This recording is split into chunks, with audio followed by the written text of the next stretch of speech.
apalagi servis dan mengganti olinya. Yang penting cari jeblak dengan membutakan mata lawannya.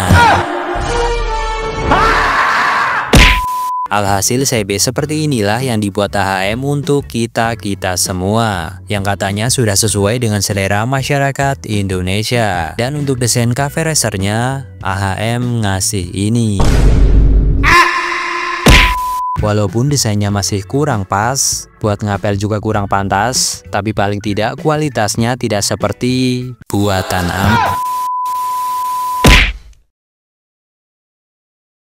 Bang, beat baru nih bang.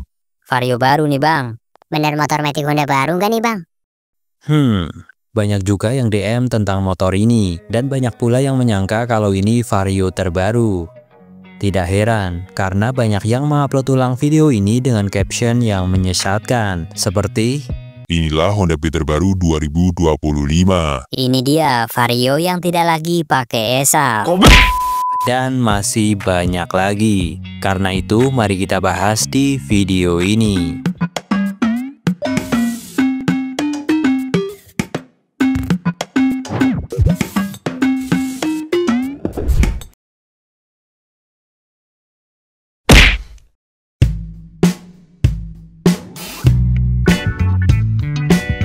Kenapa banyak yang excited dengan motor ini? Karena ya memang di video ini motor ini terlihat sangat keren dengan lampu yang tajam, DRL yang cukup besar dan panjang, dan secara keseluruhan di bagian depan ini terlihat sangat fresh jika dibandingkan dengan beberapa skutik tanah air sekarang ini.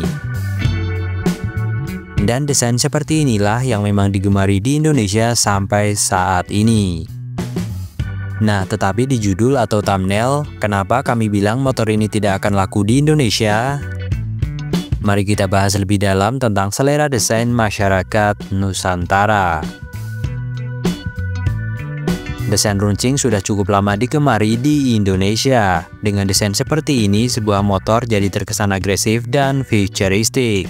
Namun sekarang ini, mungkin karena sudah terlalu bosan dengan desain runcing, beberapa motor dengan desain membulat juga cukup diterima di Indonesia, seperti keong balap ini.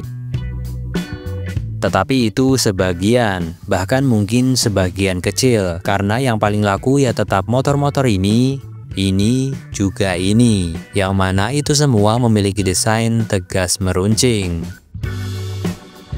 Kebanyakan pengguna keong balap ini juga sepertinya para wanita yang memang suka dengan kelucuan desainnya, tidak peduli dengan ketipisan bodi dan rangkanya, apalagi servis dan mengganti olinya. Yang penting cari jeblak dengan membutakan mata lawannya.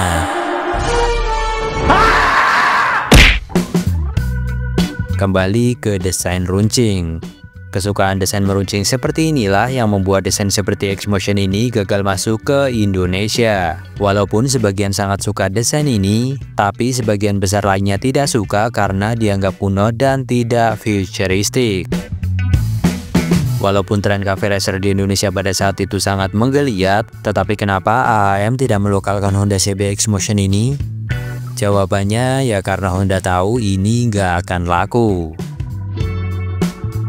Oke lah laku, tapi lakunya ya sekedar laku, karena desain seperti ini sangat segmented, dan juga yang suka ya suka banget, yang enggak ya enggak suka banget. Dan sialnya lebih banyak orang Indonesia yang tidak suka. Alhasil CB seperti inilah yang dibuat AHM untuk kita-kita semua, yang katanya sudah sesuai dengan selera masyarakat Indonesia.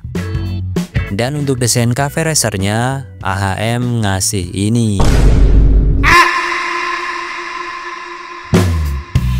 Walaupun memang celah ini sudah dimanfaatkan oleh Yamaha dan Kawasaki dengan XSR 155 dan W175-nya, yang akhirnya ya nggak laku juga. Selain karena segmen pasarnya yang sempit, tren motor batangan seperti ini juga sudah makin meredup di Indonesia. Entah itu yang desainnya meruncing, apalagi yang bulat-bulat seperti ini. Sekarang motor Matic lah yang merajai penjualan di tanah air. Dan sekali lagi, untuk motor-motor Matic yang paling laku di Indonesia ya motor-motor dengan desain meruncing, seperti Vario, Beat, termasuk dari brand lain yang sudah sahabat nggak ganti desain yang ini. Juga ada Aerox dan NMAX Turbo yang sebelumnya kalem sekarang berubah jadi tajam dan agresif. Tetapi ingat, selera Indonesia nggak asal runcing. Selain runcing juga harus proporsional jika dilihat dari sisi manapun. Seperti lampu yang terlihat bengis, bodi yang simetris, bagian belakang yang terlihat manis, dan yang pasti nggak kayak Avenis. Sekarang kita masuk ke pembahasan utama. Motor apakah ini dan kenapa kami bilang ini nggak akan laku di Indonesia?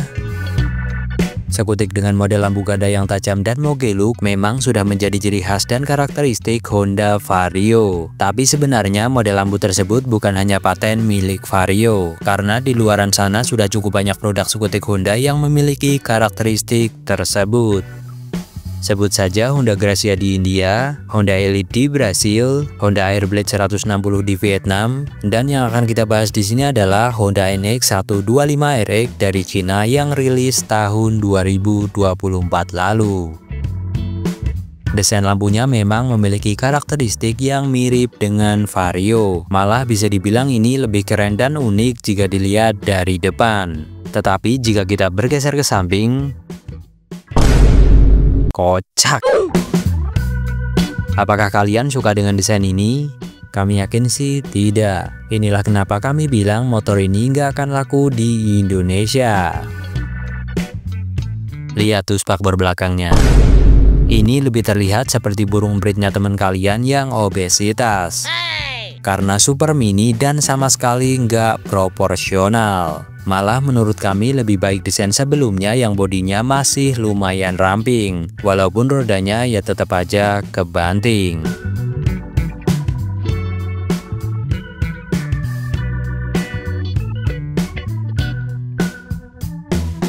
Namun memang inilah desain yang cukup diminati di sana, termasuk juga di negaranya Krishna.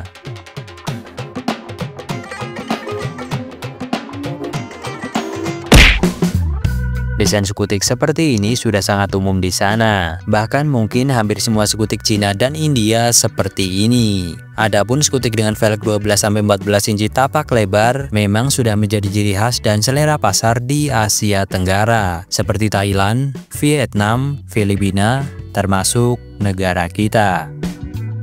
Lalu untuk spesifikasi mesinnya, skutik ini mengusung mesin 125cc 1 silinder berbendingin kipas angin. Iya, masih jadul. Dengan bobot yang hanya 106 kg, skutik ini memiliki power maksimum 6,6 kW pada 7.500 rpm dan torsi maksimum 9,7 Nm pada putaran 6.000 rpm. Gimana? Masih minat dengan motor boncel ini? Walaupun desainnya masih kurang pas, buat ngapel juga kurang pantas, tapi paling tidak kualitasnya tidak seperti buatan ampas.